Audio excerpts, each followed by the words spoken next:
ಇನ್ನು ಯತ್ನಾಳ್ ಟೀಮ್ ಕತೆ ಏನಾಗುತ್ತೆ ಈ ಒಂದು ಪ್ರಶ್ನೆ ಕೇವಲ ಜನಸಾಮಾನ್ಯರಷ್ಟೇ ಅಲ್ಲ ಬಿಜೆಪಿ ಪಕ್ಷದ ಕಾರ್ಯಕರ್ತರು ಕೂಡ ಇದೆ. ಈಗಾಗಲೇ ಬಸವನಗೌಡ ಪಾಟೀಲ್ ಯತ್ನಾಳ್ರನ್ನ ಪಕ್ಷದಿಂದ 6 ವರ್ಷ ಉಚ್ಚಾಟನೆ ಮಾಡಲಾಗಿದೆ. ಉಚ್ಚಾಟನೆ ಆದ ಬಳಿಕ ಯತ್ನಾಳ್ ಪಕ್ಷೇತರವಾಗಿ ಇರ್ತಾರಾ ಅಥವಾ ಹೊಸ ಪಕ್ಷ ಕಟ್ತಾರಾ, ಬಿಜೆಪಿಯ ರೆಬೆಲ್ ನಾಯಕರ ಜೊತೆಗೆ ಸಂಪರ್ಕ ಇಟ್ಕೋತಾರಾ, ಈ ಎಲ್ಲ ಪ್ರಶ್ನೆಗಳು ಹಾಗೆ ಇದೆ. ಇದರ ನಡುವೆ ಇವತ್ತು ಅವರ ಮಿತ್ರರು ಅಂದರೆ ಬಿಜೆಪಿಯಲ್ಲಿರುವಂಥ ಮಿತ್ರ ಅಂತ ಕುಮಾರ್ ಬಂಗಾರಪ್ಪ ಇರ್ಬೋದು ಅಥವಾ ಸಿದ್ದೇಶ್ವರ್ ಅವರೇ ಇರ್ಬೋದು, ಹಾಗೆ ಇನ್ನಿತರ ನಾಯಕರು ಇರ್ಬೋದು, ಅವರೆಲ್ಲರೂ ಕೂಡ ಇವತ್ತೊಂದು ಸಭೆ ಸೇರಿದ್ದಾರೆ. ಯತ್ನಾಳ್ ಅವ್ರ ಬಗ್ಗೆ ಏನು ಮಾಡಬೇಕು ಅಂತ ಸಾಕಷ್ಟು ಯೋಚನೆಯನ್ನು ಮಾಡಿದ್ದಾರೆ. ಅಂತಿಮವಾಗಿ ಸಾಕಷ್ಟು ಚರ್ಚೆಯ ಬಳಿಕ ಹೈಕಮಾಂಡ್ಗೆ ಮತ್ತೊಮ್ಮೆ ಅವರು ಸಂಪರ್ಕ ಮಾಡೋದಕ್ಕೆ ಮುಂದಾಗ್ತಾ ಇದ್ದಾರೆ. ಹೀಗಾಗಿ ಯತ್ನಾಳ್ ಅವರ ಉಚ್ಚಾಟನೆ ಬಿಜೆಪಿಯಲ್ಲಿ ಹೊಸ ಲೆಕ್ಕಾಚಾರಗಳಿಗೆ ಕಾರಣವಾಗ್ತಾ ಇದೆ. ರಾಜ್ಯಾಧ್ಯಕ್ಷ ಅಂತೂ ಅವ ಅಡ್ಜಸ್ಟ್ಮೆಂಟ್ ಗಿರಕ್ಕೆ ಅವ ಏನು ಮಾತಾಡೋದಿಲ್ಲ, ಅದಕ್ಕೆ ನಾವು ಹೋರಾಟ ಮಾಡಕತ್ತೀವಿ. ಹೈಕಮಾಂಡ್ ನ ಡಿಸಿಷನ್ ಅನ್ನ ನಾವು ವಿರೋಧ ಮಾಡೋದಿದೆಯಲ್ಲ, ಅದು ಪಕ್ಷವನ್ನ ವಿರೋಧ ಮಾಡ್ದಂಗೆನೆ. ಈಗ ಒನ್ ಡೇ ಮ್ಯಾಚ್ ಬಂದವ್ರೆ, ನೆಕ್ಸ್ಟ್ 2020 ಬರ್.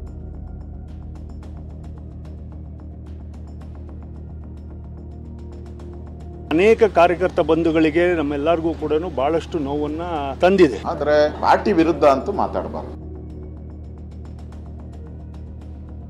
ನಾವೆಲ್ಲ ಹುಲಿ ಅಂದ್ರೆ ಕಾಡಕ್ಕೆ ಕಳಿಸ್ಬಿಡ್ತಾರೆ. ಅವ್ರು ಒಂದು ಕಾಲ ಹೊರಗೆ ಇಟ್ಟಾರೆ, ನಾವು ಸುಮ್ಮನೆ ಕೈ ಹಚ್ಚಿ ಅವ್ರು ನಡೀರಪ್ಪ ಅಂತ ಹೇಳ್ಬೇಕಾಗಿದೆ ಅಷ್ಟೇ. ಪಟ್ಟು ಅಂದ್ರೆ ಪಟ್ಟು, ಬಿಡು ಮಾತೇ ಇಲ್ಲ. ನಿರ್ಧಾರದಲ್ಲಿ ಯಾವ ಬದಲಾವಣೆಯೇ ಇಲ್ಲ. ಇಟ್ಟ ಹೆಜ್ಜೆಯನ್ನ ಹಿಂದೆ ಸರಿಯೋ ಮಾತೇ ಇಲ್ಲ ಅನ್ನೋ ಸಂದೇಶವನ್ನ ಮತ್ತೆ ಯತ್ನಾಳ್ ಬಣ ಕೊಡ್ತಿದೆ. ಉಚ್ಚಾಟನೆಯಿಂದ ನಿನ್ನೆ ಒಂದು ದಿನ ಸೈಲೆಂಟ್ ಆಗಿದ್ದ ಯತ್ನಾಳ್ ಕಲಬುರಗಿಯ ಚಿಂಚೋಳಿ ಗೆಸ್ಟ್ ಹೌಸ್ ನಲ್ಲೇ ಕುಳಿತು ರಣತಂತ್ರ ರೂಪಿಸಿದ್ರು. ಅದರಂತೆಯೇ ಬೆಂಗಳೂರಿಗೆ ಆಗಮಿಸಿ ಆಪ್ತ ಬಣದ ಜೊತೆ ಸಭೆ ನಡೆಸಿ ಮುಂದೆ ಮತ್ತೆ ಹೋರಾಟ ಮಾಡೋ ನಿರ್ಧಾರ ಮಾಡಿದ್ದಾರೆ.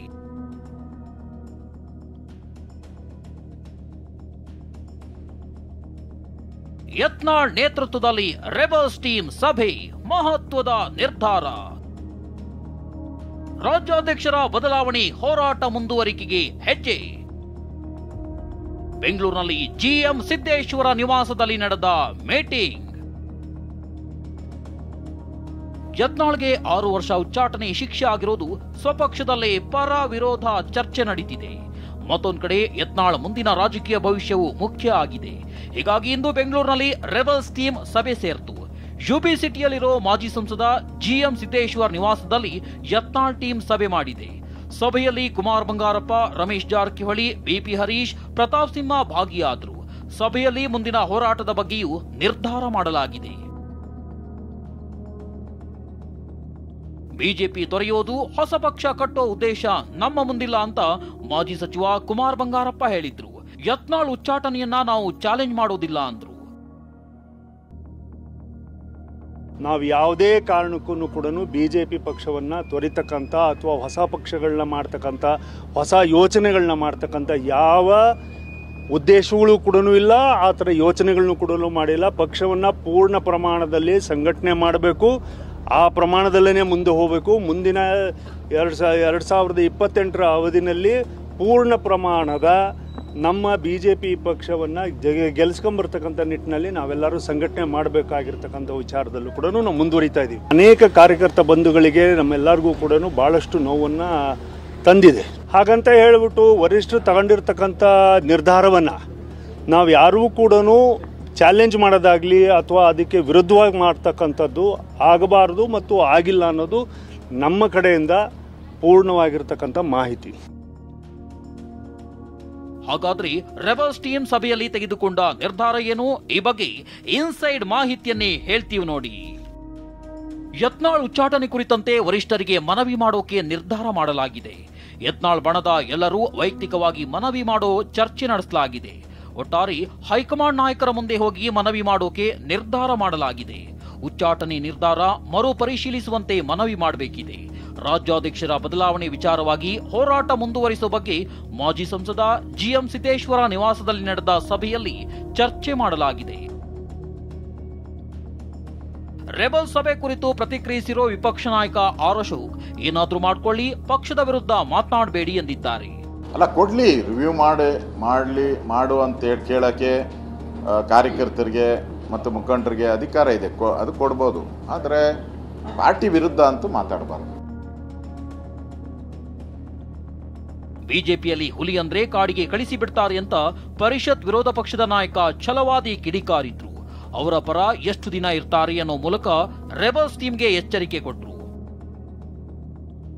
ಈ ಪಕ್ಷದಲ್ಲಿ ನಾವು 100ಕ್ಕೆ 100 ಹಿಂದುತ್ವವನ್ನ ಪರಿಪಾಲಿಸ್ತಕ್ಕಂಥವರೇ ಇರೋದು. ನಾನು ಮಾತ್ರ ಹಿಂದೂ ಹುಲಿ ಅಂತ ಯಾರು ಒಬ್ರು ಅಂದ್ಕೊಳ್ಬಾರ್ದು. ಎಲ್ಲರೂ ಹುಲಿಗಳು ಯಾರಿಲ್ಲ. ನಾವೆಲ್ಲ ಹುಲಿ ಅಂದ್ರೆ ಕಾಡಕ್ಕೆ ಕಳಿಸ್ಬಿಡ್ತಾರೆ. ಈಗ ಹುಲಿಗಳ ಗತಿ ಏನಾಗ್ತಾ ಇದೆ ಅಂತ ನೋಡ್ತಾ ಇದ್ದೀರಲ್ಲ. ಅದಕ್ಕೆ ನಾನು ಹೇಳ್ತಕ್ಕಂಥದ್ದು, ನಾವೆಲ್ಲರೂ ಸಹೋದರರು. ಈ ಪಕ್ಷ ಒಂದು ಸದುದ್ದೇಶಕ್ಕೆ ಕಟ್ಟಿರ್ತಕ್ಕಂಥದ್ದು. 1%, 2%, 3% ಹೀಗೆ ಬೆಳೆದು ಬರ್ತಿರ್ತಕ್ಕಂಥ ಒಂದು ಹೈಕಮಾಂಡ್ನ ಡಿಸಿಷನ್ ಅನ್ನ ನಾವು ವಿರೋಧ ಮಾಡೋದಿದೆಯಲ್ಲ, ಅದು ಪಕ್ಷವನ್ನು ವಿರೋಧ ಮಾಡ್ದಂಗೆನೆ. ಅದು ಈಗ ಪಕ್ಷ ಒಂದು ತೀರ್ಮಾನ ಕೊಟ್ಟಿದೆ, ಹೈಕಮಾಂಡ್, ನಾವು ಒಪ್ಪಬೇಕು. ಈಗ ಯತ್ನಾಳ್ ಅವರ ಪರ ನಾವು ಇರ್ತೀವಿ ನೋಡಿ, ಎಷ್ಟು ದಿನ ಇರಕ್ಕಾಗತ್ತೆ? ಅವರು ಹೊರಗಡೆ ಹೋದ್ಮೇಲೆ ನೀವು ಎಷ್ಟು ದಿನ ಅವ್ರ ಜೊತೆಗೆ ಇರಕ್ಕಾಗತ್ತೆ? ಅದರಿಂದಾಗಿ ತಿಳ್ಕೊಳ್ಬೇಕು. ಒಂದು ಸಮಯ ಯತ್ನಾಳ್ ಅವರಿಗೆ ಬಹಳ ಅವಕಾಶಗಳು ಕೊಟ್ಟರು, ಅದನ್ನು ತಿದ್ಕೊಳ್ಬೇಕಾಗಿತ್ತು ಅವರು.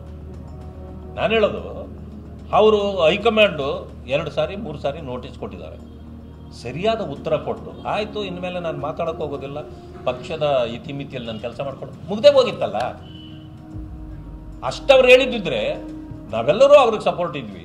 ಬಟ್ ಒಂದು ಸಾರಿ ಪಕ್ಷದ ತೀರ್ಮಾನ ಆದಮೇಲೆ ನಾವು ಪಕ್ಷದ ತೀರ್ಮಾನವನ್ನು ಒಪ್ಪಬೇಕು. ವರಿಷ್ಠರು ರಾಜ್ಯದ ಅಧ್ಯಕ್ಷರ ವಿರುದ್ಧ ನಾನು ಮಾತನಾಡಿಲ್ಲ, ಪಕ್ಷಕ್ಕೆ ಮುಜುಗರ ಆಗೋ ಕೆಲಸ ಮಾಡಿಲ್ಲ ಅಂತ ಮಾಜಿ ಶಾಸಕ ಎಂಪಿ ರೇಣುಕಾಚಾರ್ಯ ಹೇಳಿದ್ರು. ಅನಿವಾರ್ಯ ಸಂದರ್ಭದಲ್ಲಿ ಮಾತಾಡಿದ್ದೇನೆ ವಿನ ಪಕ್ಷಕ್ಕೆ ಮುಜುಗರ ಆಗ್ತಕ್ಕಂಥ ಹೇಳಿಕೆಗಳನ್ನ ಖಂಡಿತ ಕೊಟ್ಟಿಲ್ಲ.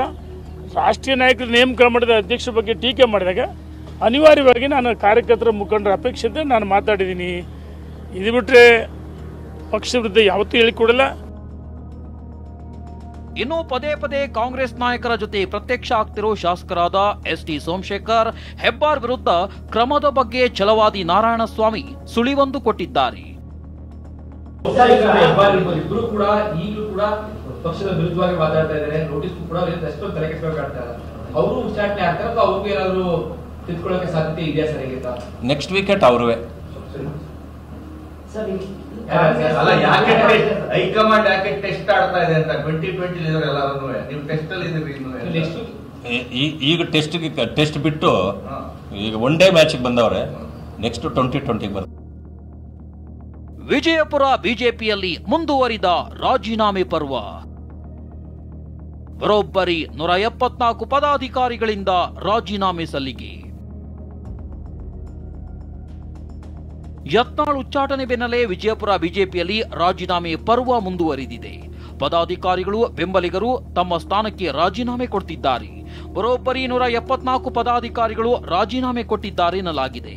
ಹುಬ್ಬಳ್ಳಿಯಲ್ಲಿ ಬಿಜೆಪಿ ಶಿಸ್ತು ಸಮಿತಿ ಅಧ್ಯಕ್ಷ ಲಿಂಗರಾಜ್ ಪಾಟೀಲ್ ಮಾತನಾಡಿ, ಎಸ್.ಟಿ. ಸೋಮಶೇಖರ್, ಹೆಬ್ಬಾರ್ ವಿರುದ್ಧ ಕ್ರಮ ಆಗೋದು ಫಿಕ್ಸ್ ಅಂದಿದ್ದಾರೆ. ನನ್ನ ಪ್ರಕಾರ ಅವ್ರನ್ನ ಮೊದಲೇ ಹೊರಗೆ ಹಾಕಬೇಕಾಗಿತ್ತು. ಬಹುಶಃ ಆ ಕ್ರಮ ಈ ನಾಳೆ ನಾಡ್ದು ಆಗುತ್ತೆ ಅಂತ ನಾನು ಅಂದ್ಕೊಂಡಿದ್ದೀನಿ. ಈಗ ಅವ್ರು ಹೊರಗೆ ಹೋಗೋದು ಫಿಕ್ಸ್ ಅಂತೀರಿ ಸರ್? ಅವ್ರು ಒಂದು ಕಾಲ ಹೊರಗೆ ಇಟ್ಟಾರೆ, ನಾ ಸುಮ್ಮನೆ ಕೈ ಹೆಚ್ಚಿ ಅವ್ರು ನಡೀರಪ್ಪ ಅಂತ ಹೇಳ್ಬೇಕಾಗಿದೆ ಅಷ್ಟೇ.